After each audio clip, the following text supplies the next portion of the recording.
Joyce, आप काफ़ी पारदर्शी रही हैं और मेरी इन्हीं बातों की नींव पर आपकी सेवकाई टिकी है। बस सत्यनिष्ठा और पारदर्शिता जो आपको दर्शाता है और परमेश्वर ने आपके जीवन में किया है, पर यह हमेशा से आसान नहीं रहा होगा उन सब बातों को बांटना जो कि आपने बांटा है। तो आपको वो महत्वपूर्ण क्यों लगा कि आपने अपने भीतर के गहरे दर्द को लोगों से उसे बांटना चाहा? सबसे पहले तो जिंजर मुझे यकीन है कि परमेश्वर ने मुझे खुलेपन का तोहफा दिया है। मेरा व्यक्तित्व हमेशा से ही ईमानदार रहा है, तो यकीनन कुछ तो व्यक्तित्व का हिस्सा ही है, पर मुझे विश्वास है कि ये उस तोहफे का ज़्यादातर हिस्सा है जो परमेश्वर ने मुझे दिया। मुझे ये भी विश्वास है कि उन्होंने मुझे दिया है लोगों के लिए, क्योंकि लोगों को उम्मीद की ज़रूरत है। उन्हें ये जानकारी होनी चाहिए कि कोई संघर्ष से उन परिस्थितियों से उभरा है और उन समस्याओं से जिसे मैंने हम्म। झेला, जो कि मेरे केस में लैंगिक था, शाब्दिक, एक प्रकार का शारीरिक शोषण। पर समस्याएं कई तरह की हैं, लोगों के साथ चोट पहुंचाने वाली कई समस्याएं होती हैं। सबसे महत्वपूर्ण बात है कि परमेश्वर को आपकी परवाह है।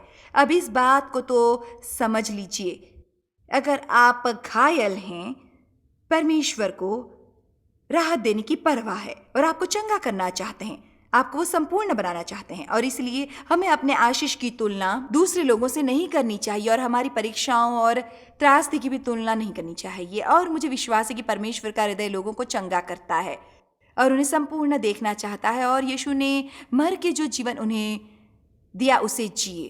तो मुझे विश्वास है कि उसने मुझे खुलेपन की कृपा दी है। और जानते हैं, कम ही बातें होंगी जिसे बांटना मुश्किल लगा होगा। इस गवाही में कुछ बातें हैं जो कि ज़्यादा मुश्किल हैं, क्योंकि उनमें से कुछ अनगढ़ थे और सुनने में बुरी लगती थी। जानते हैं, इसे इस तरह से कहना अभी कुछ मामलों में दिक्कत होती थी। जानते हैं, मतलब कहें तो मेरे पिता ने शारीरिक शोषण किया। अच्छा सुनाई नहीं देता, मतलब बुरा लगता है, पर उतना बुरा नहीं लगता जितना कि कहा जाए खैर उसने मेरा बलात्कार किया था। और आपके लिए वैसा कहना, उस शब्द को बलात्कार, इसके इस्तेमाल की हिम्मत आपने हाल में जुटाई है ना? दरअसल मैंने नहीं किया और ये पहली बार था। इस बार जब मैंने पहली बार गवाही में दरअसल उस तरीके से सोचा, और मैंने सोचा खैर जानती हूँ, सच में उसने शरीर से ज़बरदस्ती नहीं की, पर झूठ के ज़रिए और छल से और धमकी से, जानते हैं, मुझ पर हम्म। दबाव तो बहुत था। और इसीलिए बलात्कार की परिभाषा तो है जो भी आपकी इच्छा के बिना आपका लैंगिक शोषण करे। खैर मैं नहीं चाहती कि वो वैसा कुछ करे, और तो मेरे पिता ने कई बार मेरा बलात्कार किया। मुझे लगता है वैसा कम से कम 200 बार तो हुआ होगा। तो जब मैं जी। सोचती हूँ कि परमेश्वर हमारी ज़िंदगी में जो कुछ करते हैं, और जब मैं देखती हूँ जी। वो जगह जहाँ थी और परमेश्वर मुझे कहाँ ले आए, तो मतलब किसी से बांटने को तैयार हूँ अगर उससे किसी को उम्मीद मिलती है कहने की। जानते हैं क्या, अगर परमेश्वर ने उससे आपको उबार लिया, फिर मुझे विश्वास है कि मेरी भी समस्या ठीक होगी। मेरा लैंगिक, मानसिक, भावनात्मक और शाब्दिक शोषण मेरे पिता द्वारा किया गया। जहाँ तक मुझे याद आता है, जब तक कि मैंने अपना घर नहीं छोड़ा, 18 की उम्र तक शोषण का मतलब होता है दुरुपयोग, गलत उपयोग होना, उपयोग किया जाना या बर्बाद किया जाना, चोट या नुकसान पहुंचने की हद तक उपयोग करना, क्रूरता से व्यवहार करना। लोग सुन रहे हैं या आज जो यहाँ हैं, जिनका शोषण लैंगिक, भावनात्मक, मानसिक, शारीरिक या शाब्दिक हुआ हो, पर हर तरह का शोषण हानिकारक है। परमेश्वर के तय किए उद्देश्य के अलावा हमारा दुरुपयोग या उपयोग किया जाना हानिकारक है। मेरे पिता ने कई विकृत कार्य किए, और मेरा विश्वास है कि जब मैं कहूँ कुछ बातें ही बताऊंगी। कुछ लोग इसे इस तरह की भीड़ के सामने मेरा ये सब कहना बदमिजाज समझते हैं। उसने मुझे दरवाजे की सुराख से उसे और माता को सोते हुए देखने को कहा, और फिर मुझे ये बताना था कि मुझे कैसा लगा। वो जिस कमरे में है मैं वहां जाती, और अगर वहां कोई और नहीं होता तो अपना अंग पकड़ाता और मुझे दिखाता, जैसे कि मैं उससे रोमांचित हो जाऊंगी। जब भी उसको कोई मौका मिला तो मेरे शरीर को छूता था, इसलिए उसके कमरे में जाने से भी मुझे नफरत होती थी। मुझे याद है जब मैं घर में थी तब मेरा बड़ा लक्ष्य होता था उसकी पकड़ से बचना। अगर वो तहखाने या गैरेज में कुछ करने जाता तो मुझे 5 या 10 मिनट इंतजार करवाता, फिर उस जगह पर आता मानो जैसे मैं उसका इंतजार कर रही हूं। फिर मुझे उन जगहों पर शोषण करता, मुझे छूता और छुआता था। मुझे हमेशा डर बना रहता कि मेरी माँ कमरे में आकर उसे पकड़कर मुझे दोष देंगी। जब वो कार में बैठकर कहीं जाने को होता, मेरी माँ के सामने मुझे जाने के लिए गिड़गिड़ाने को कहता और फिर उसका जवाब होता नहीं, और फिर बाद में वो मान जाता और मुझे ले जाता। इससे दिलचस्प बात यह है कि वो सारी चाल उसकी ही होती थी। मैं सचमुच वैसे भी नहीं जाना चाहती थी क्योंकि पता था जाने पर क्या होगा, पर जो कहा गया वो करना तो था। हर शुक्रवार की सुबह मेरी माँ सामान खरीदने जाती और मैं उसके साथ जाने को छटपटाती थी और वो मुझे घर पर रहने को कहती थी। और उसके जाने के बाद जो होता था वो मेरा बलात्कार करता। जब हम स्विमिंग को जाते तो मुझे सिखाने के लिए कहना पड़ता और वो पानी में ले जाता। बढ़ते वक्त किसी भी जगह मुझे सुरक्षित महसूस नहीं होता था। मुझे नहीं लगता कि उस बच्चे पर होने वाले नुकसान का अंदाज़ा किसी को होगा, क्योंकि पहली प्राथमिकता से बच्चे को सुरक्षित लगना ही चाहिए। मुझे कभी सुरक्षित नहीं लगा। जानती हूँ आप में से कईयों को वैसे ही अनुभव हुए होंगे। कुछ लोगों को मैं बस जैसे आप आपकी कहानी सुना रहे होंगे। वो मुझे घर पर स्कूल की लड़कियां बुलाने को कहता जिससे कि वो उनके साथ वही करे। मैं उस स्कूल की लड़कियों के लिए बहाने तो बना लेती, पर उसने हमारे पड़ोस की एक लड़की का शोषण किया था। वो और मैं सहेलियां थी और मुझे याद है कि वो ऐसी जगह ले जाते जहां हम दोनों अकेले हों, और फिर वो मुझे उसी जगह ठहरने को कहता और उसके साथ वैसी हरकतें करता जो मेरे साथ किया करता था। बहुत ही शर्मिंदगी महसूस होती थी मुझे। मैं अपने माँ बाप से शर्मिंदा थी, मैं उनके कुकर्मों से शर्मिंदा थी, और व्यस्त हो जाने के बाद ही मैं समझ पाई शर्म की समस्या को। और आप जब खुद के होने से शर्मिंदा हो तो वो आपकी सोच और कर्मों में जहर भर देता है। तुम्हारी नाम धराई के बदले दुना भाग मिलेगा। यहाँ ऐसे कितने लोग हैं जो मेरी बात को समझ रहे हैं? मैं तुम्हें दूना भाग दूंगा। आपको कुछ बताती हूँ, अगर आप ठीक से बड़े हैं तब आपको अपने माँ बाप का चुम्बन लेना चाहिए हर रोज 3 बार। अगर आप जरा भी सही पले हैं, जरा सा भी सही पले हैं। आमीन। यौन शोषण इतने शर्म की बात है कि कोई भी इसकी बात नहीं करना चाहता। मेरे पिता ने सहेली का शोषण करने के बाद जब हम फिर से मिलते तब हम उसके बारे में बात बिल्कुल भी नहीं करते थे। तब की बात सोचती हूँ तो सर खुजलाकर सोचने लगती हूँ, ये बस इतनी अनोखी चीज है, ये इतनी डरावनी बात है कि कोई इसके बारे में बात भी नहीं करना चाहता। स्कूल में मैं सामान्य जीवन सा व्यवहार करती, लेकिन हर वक्त अकेला महसूस करती और हर वक्त अलग ही महसूस होता। कभी किसी से फिर नहीं होती, किसी से दोस्ती नहीं कर पाती। स्कूल के बाद किसी गतिविधि में भाग लेने की अनुमति नहीं थी। गेंद के किसी खेल में हिस्सा नहीं लिया। स्कूल से घर पहुंचने के मिनट तय थे क्योंकि मेरे पिता को लगता था मैं किसी लड़के के साथ कुछ कर रही हूं। ये दिलचस्प है कि दोष हमेशा शक पैदा करता है। कोई दोस्त नहीं था और सचमुच किसी के साथ जाने की मनाही थी। मैं कभी किसी पार्टी में भी नहीं गई अपने बचपन में। मेरे पिता ने कभी स्नातक की ड्रेस ना ली, ना क्लास रिंग या सीनियर की तस्वीरें। उसे ये सारी बातें बेकार लगती थी और पैसों की बर्बादी। तो फिर मैं अपने क्लास के दोस्तों को उनकी की हुई चीज़ों में मेरे ना आने की सफाई दिया करती थी। ये नहीं कर सकती, वो नहीं कर सकती। वो बस बहाने बनाती रहती, कहानियाँ सुनाती रहती, जो कि बहुत बुरा था, एकदम ही बुरा। मुझे याद है जब छोटी सी थी मैं और स्कूल में हैलोवीन पार्टी रखी हुई थी। मेरी माँ को कुछ पता नहीं था, वैसे भी उनके पास ज़्यादा पैसे नहीं होते थे। तब उन्होंने मेरे लिए भद्दा सा भेड़िए का मुखौटा खरीदा और जब दूसरी छोटी बच्चियां वहां पर आईं उनकी मॉम ने उन्हें राजकुमारी का पोशाक पहनाया था। कुछ तो परियां बनकर वहां पर आई थीं और मैंने भेड़िए का मुखौटा लगाया था। ऐसे घूम रही थी जैसे कि पता नहीं मैं क्या हूँ। और मुझे याद है कि मैं स्कूल के अहाते के कोने में छिपती फिर रही थी, क्योंकि मुझे वैसा दिखना बहुत बुरा लग रहा था। सिर्फ दिलचस्प बातें ही आपको याद रहती है। और मुझे याद है स्कूल के अहाते के कोने में उस भेड़ी के मुखौटे को पहनकर खड़े होना। सोचती हूँ तब कुछ ऐसा लग रहा था जैसे बाकी सब परी राजकुमारियां थी और मैं थी एक भेड़, या मुझ में था एक भयानक शर्माने वाला राज जो मुझे खाए जा रहा था। जानती हो जिंजा, मैं कई बार डर पे बातें करती हूँ और सोचती हूँ कि ये सबसे हानिकारक बात थी कि मुझे याद ही नहीं आता कि मेरा बचपन बिना डरे नहीं गुजरा।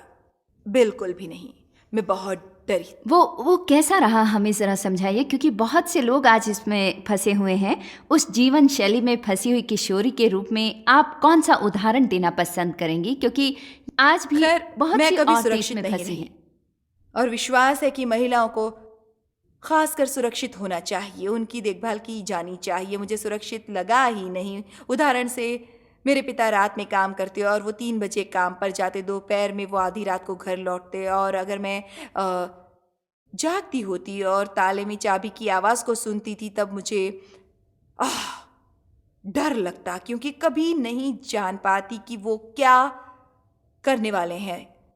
हर शनिवार रात वो बाहर जाते और एकदम मदहोश हो जाते, यही बस जैसे उनके सप्ताहांत का बड़ा मनोरंजन। उनके काम का हफ्ता शुक्रवार को ख़त्म होता और फिर हर शनिवार की दोपहर उससे पहले वो बाहर जाकर पीने लगता और फिर घर लौटता, कभी कभी आधी रात या फिर 4 या 5 बजे अगली सुबह।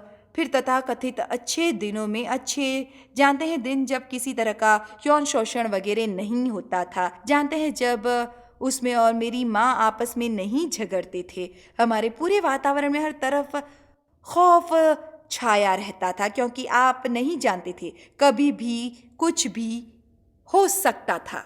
बदल हाँ, सकता था। कोई भी स्थिरता नहीं थी, तो पता नहीं था कब वो उखड़ जाए।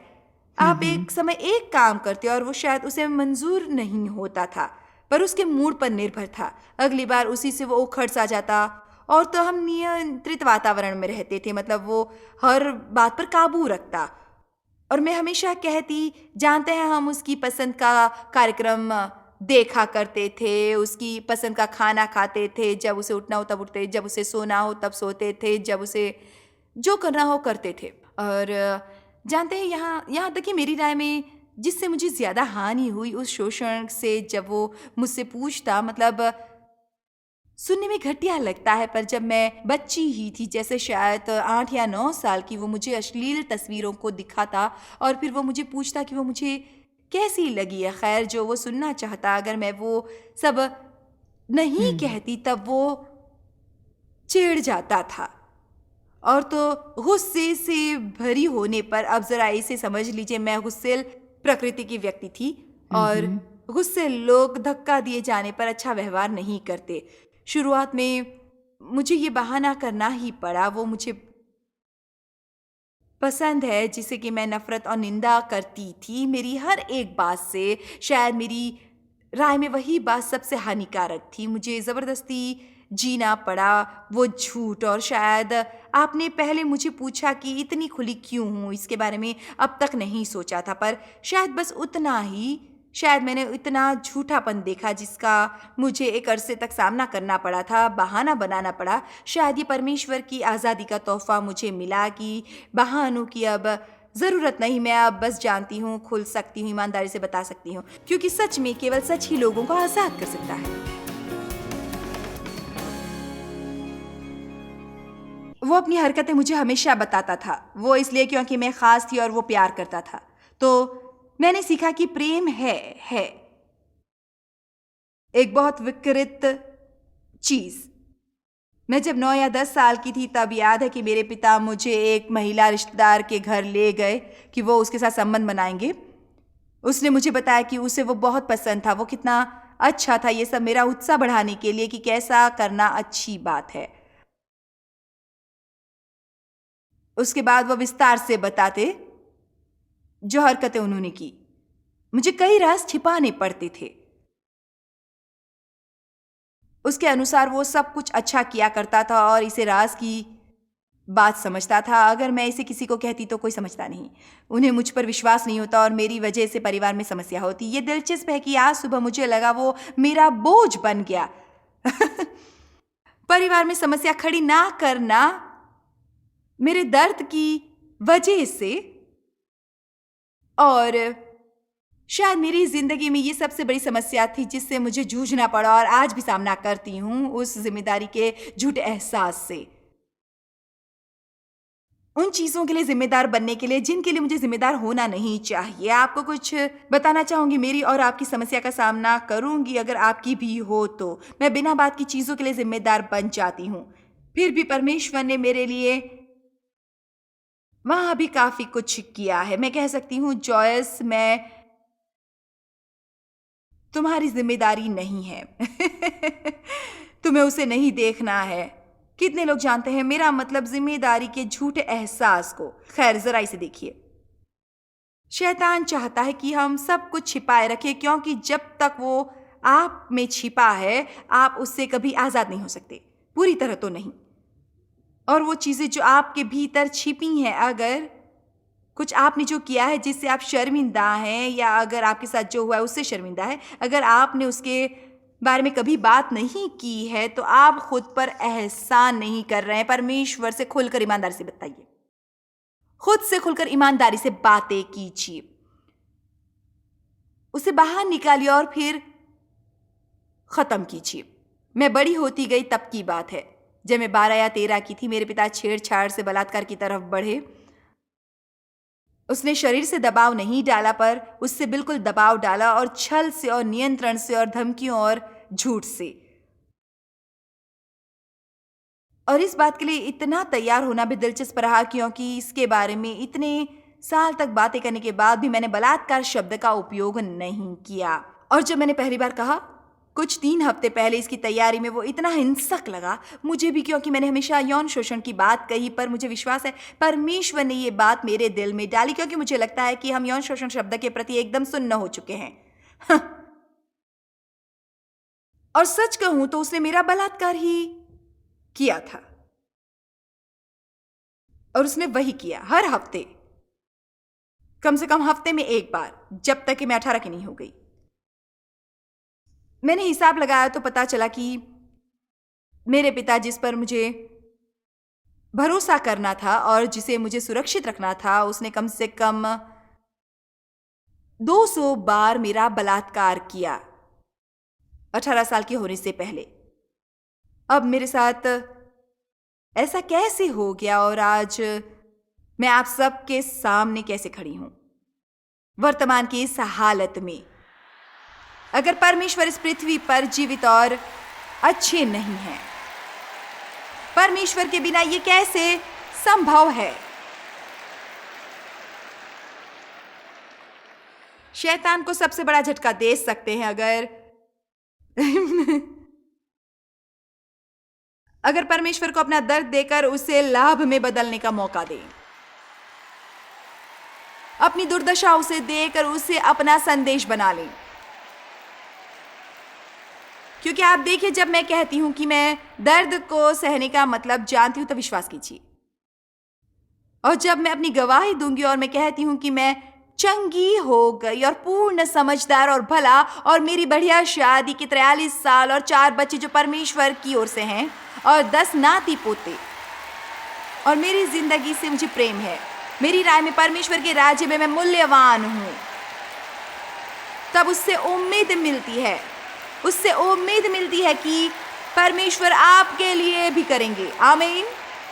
और इसलिए मैं कहूंगी, मैं चाहती हूं कि लोग जानेंगे परमेश्वर कितने भले, और आपका संघर्ष लायक है, आपकी यात्रा लायक है। हार मत मानिए, हार मत मानिए।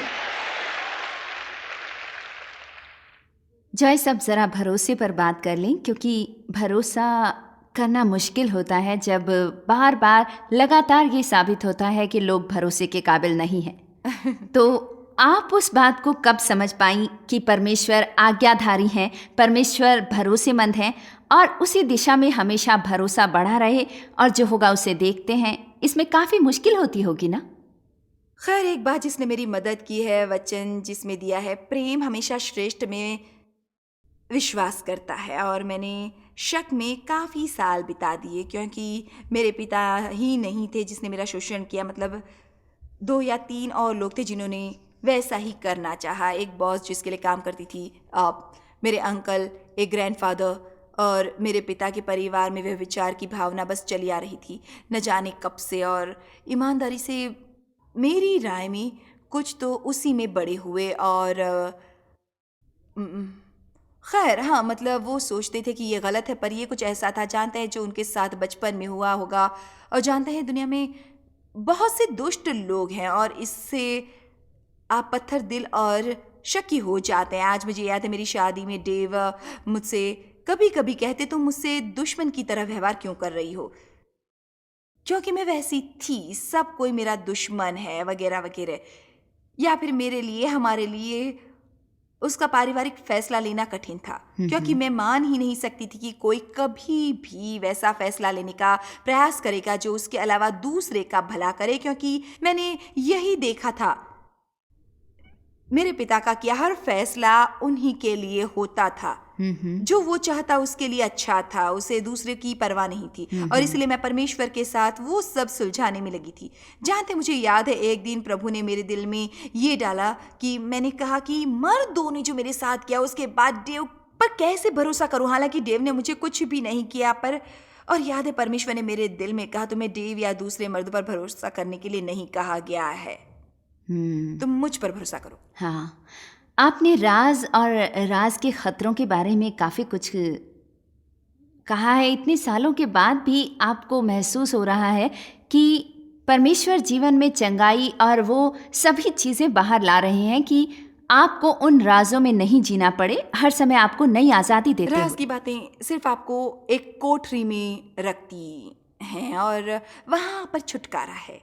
जब आप बांटते हैं और जानते हैं, लोगों से कहती हूँ, बढ़िया है अगर कोई मिल जाए आपको चाहने वाला, जिसकी आपको फिक्र हो, एक आत्मिक अगुआ, एक अच्छा दोस्त, परिवार का ऐसा सदस्य जिससे आप खुल सके ईमानदारी से। पर इसमें सच्चाई ये है कि अगर आप ऐसा कुछ भी ना करें, तब आप कुर्सी पर बैठें और बस जैसे जानते हैं मैं इस समय बैठी हूँ, और आप अपने स्वर्गीय पिता से ऊंची आवाज़ में कहें, उनसे आप बस इतना कहें, अभी मेरे पास कोई नहीं है जिससे मैं बात कर सकूं, पर मैं आपसे खुल के बात करूंगी। जैसा मैंने कहा, आप ऐसा कुछ नहीं बना रहे हैं जो उन्हें नहीं पता। जानते हैं, मुझे याद है, एक बार आईने में देखकर मैंने कहा था, जानती हो जॉयस, तुम्हारे पास ठीक से प्यार करने वाले माँ बाप कभी नहीं रहे। उनकी समस्या थी और ठीक से प्यार करना नहीं जानते थे। और आप जानती हैं जॉयस, तुम्हें वो कभी नहीं मिलेंगे, कभी भी नहीं मिलेंगे, वो तुम्हें नहीं मिलेंगे। तो आपको ये समझना चाहिए और चलते रहो। जिसका भी शोषण हुआ है, ठीक हो सकता है पूरी तरह से। अब कुछ चीजें हैं जिन्हें मैं कभी पा नहीं सकती। जरूर मैं चाहती हूँ काश होते, एक बढ़िया पिता का होना शायद मैं कभी जान नहीं पाऊंगी। मैं कभी जान नहीं पाऊंगी कि पिता की गोद में बैठना कैसा लगता है, उनके गले में बाहें डालकर, और बस बिना डर के मिलना कि कहीं और कुछ ना हो जाए। मैं कभी दुखी नहीं होऊंगी और मेरे पिता से कॉफ़ी के लिए नहीं कहूंगी और उनके लिए मेरी फिक्र करने को नहीं कहूंगी। मेरे साथ वैसा नहीं होगा, पर मेरे पास कुछ बेहतर है।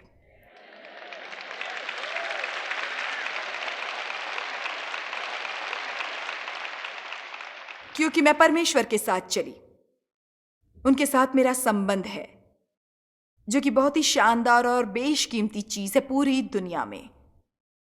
और पवित्र पुस्तक ने कहा, भजन संहिता 27:10 में, मेरे माता पिता ने जो मुझे छोड़ दिया है, परंतु यहोवा मुझे संभाल लेगा और मैं तुझे अपना पुत्र बना लूंगा। आमीन। खैर, अंत में मैं आपको याद दिला दूं कि यशायाह 61:7 में दिया गया है, तुम्हारी नाम धराई के बदले दूना भाग मिलेगा, अनादर के बदले तुम अपने भाग के कारण जय जयकार करोगे। तुम अपने देश में इन्हीं भाग के अधिकारी होगे और सदा आनंदित बने रहोगे। जानते हैं, भले ही जो भी किया हो, भले ही आपके साथ जो भी हुआ है, याद रहे कि यीशु ही तुम्हें छुड़ाएगा, वही हमें चंगा करेगा और वही हमारी हर चोट को चंगा करेगा। हैं कभी कभी नहीं दिखते, हम भावनाओं पर निर्भर नहीं हो सकते, उन्हें हम पर राज करने नहीं देना है और वो चंगे और ठीक किए जा सकते हैं।